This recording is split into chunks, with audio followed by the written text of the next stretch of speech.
Saudara pendengar di segenap penjuru tanah air, selamat bergabung dengan Lumen Indonesia. Lumen Indonesia siap melayani Anda setiap hari. Saudara terkasih, marilah kita bersatu dalam Tuhan kita Yesus Kristus yang tidak berubah dahulu, sekarang, dan selama-lamanya. Allah Sang Maha Rahim mengasihi dan menerima sebagaimana adanya kita. Allah Bapa kita di surga senantiasa bersedia menolong, menghibur dalam menghadapi segala permasalahan hidup sehari-hari.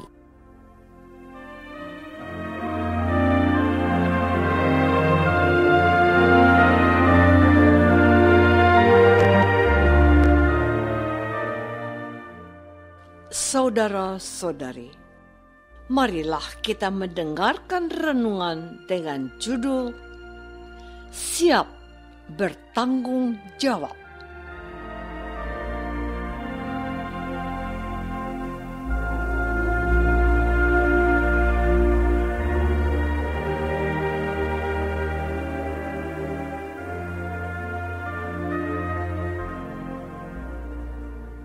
Yang berdasarkan pada Injil Lukas bab 12 ayat 48b. Setiap orang yang kepadanya banyak diberi, daripadanya akan banyak dituntut. Dan kepada siapa yang banyak dipercayakan daripadanya, akan lebih banyak lagi dituntut.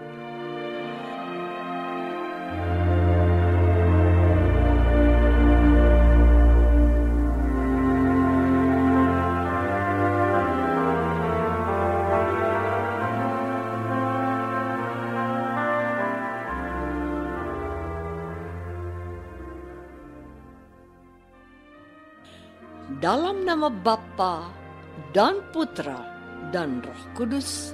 Amin. Saudara-saudari terkasih dalam nama Tuhan Yesus Kristus. Kemarin kita sudah merenungkan kesetiaan seorang hamba Tuhan. Kepada hamba yang demikian itu, saya katakan kemarin, berbahagialah orang yang ketika Tuhan datang, dia setia melaksanakan kehendak Allah. Tuhan akan sangat mengapresiasi orang yang setia. Ingat, ia tidak hanya memujimu, tetapi ia juga akan melayanimu sebagai sahabatnya. Hari ini, saya ingin mengajakmu untuk mendengarkan juga bagian lain yang dikatakan Tuhan Yesus tentang kesetiaan seorang hamba. Kepada hamba ini, Tuhan berfirman, berbahagialah hamba yang didapati tuannya melakukan tugasnya itu ketika tuannya datang. Aku berkata kepadamu, sesungguhnya tuannya itu akan mengangkat dia menjadi pengawas segala miliknya.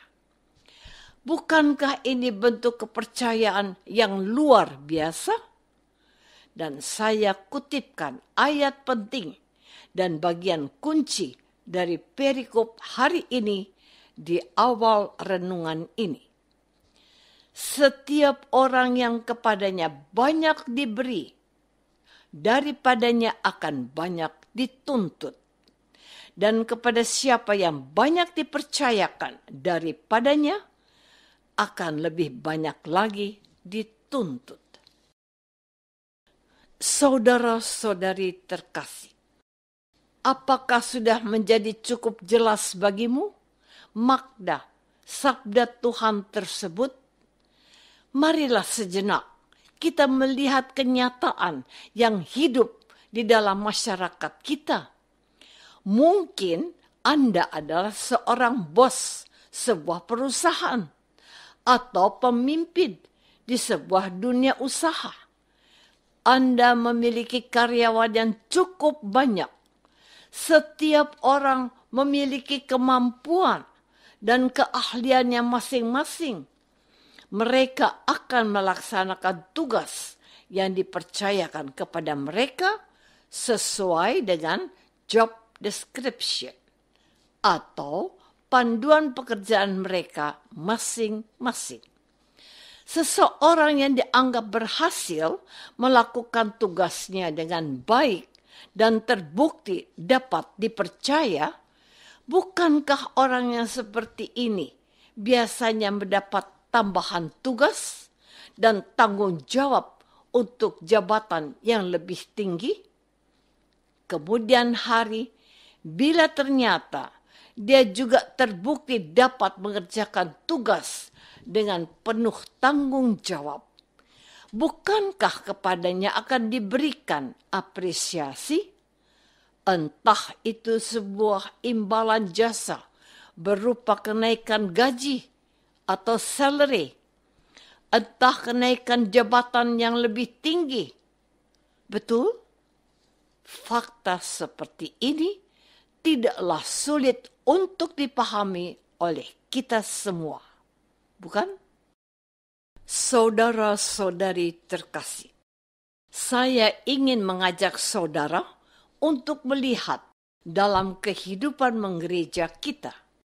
Kita baru saja memiliki seorang paus yang namanya Leo ke-14.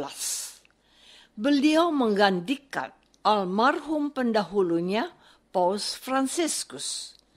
Meskipun beliau dipilih oleh Allah sendiri melalui konklav tertutup, namun lihatlah rekam jejak perjalanan beliau sebelum menjadi orang nomor 1 dan pemimpin gereja Katolik sedunia.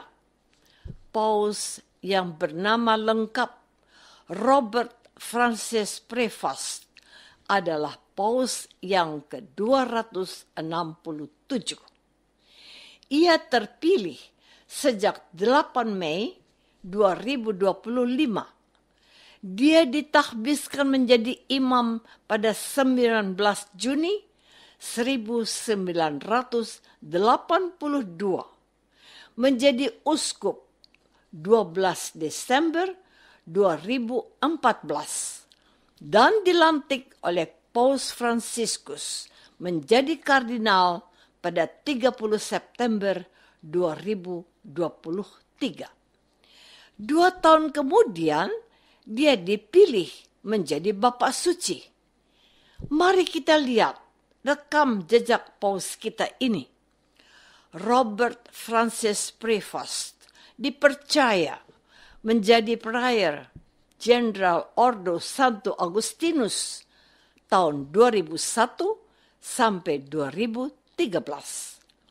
Diangkat menjadi uskup tituler dan administrator Apostolik Chicago tahun 2014 sampai 2015.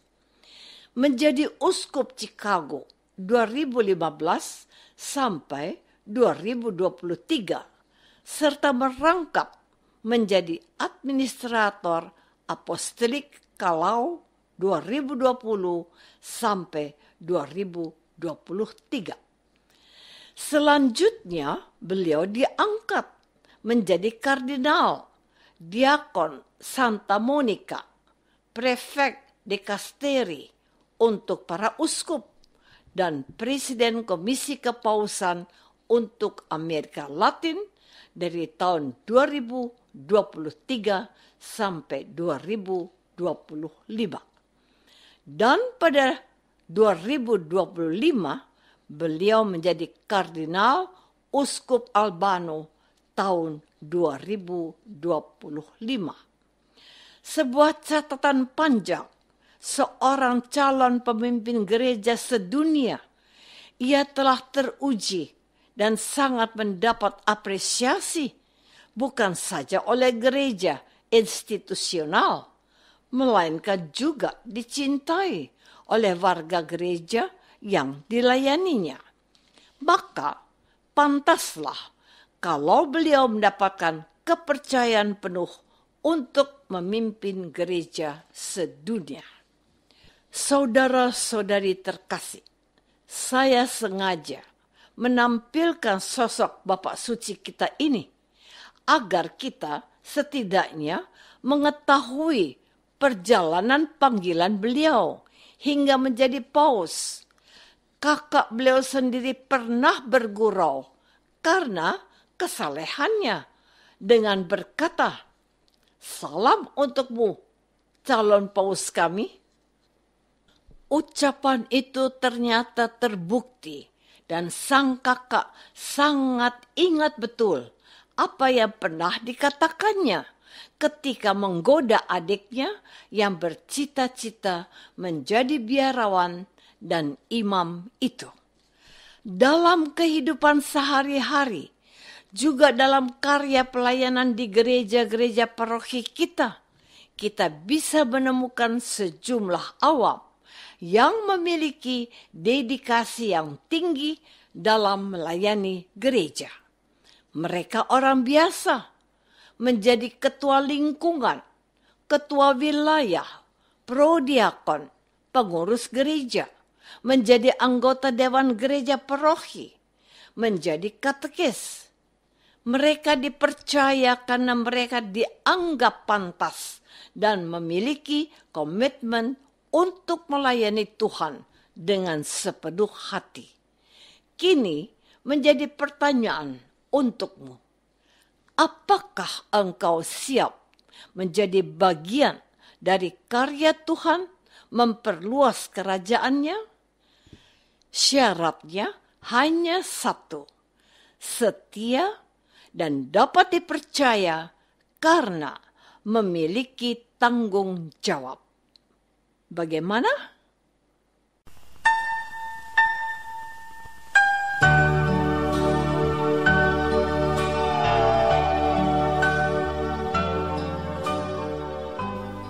Saudara terkasih, marilah kita masuk dalam saat hening sejenak untuk meresapkan renungan yang baru saja kita dengar bersama dalam kehidupan iman kita masing-masing.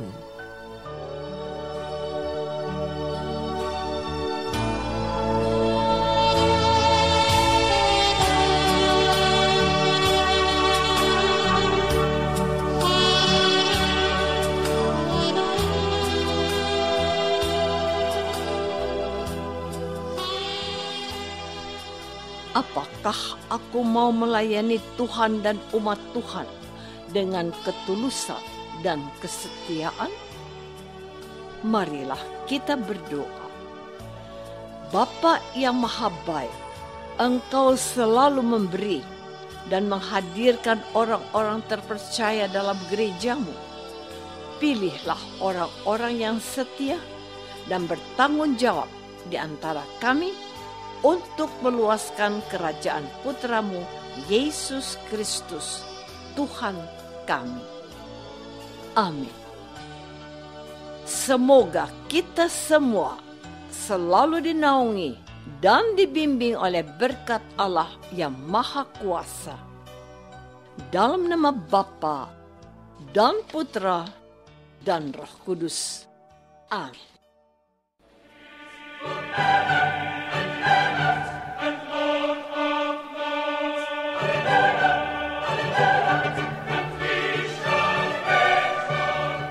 Dengan penuh kasih dan sukacita, Lumen Indonesia mengundang saudara-saudara seiman di segenap penjuru tanah air.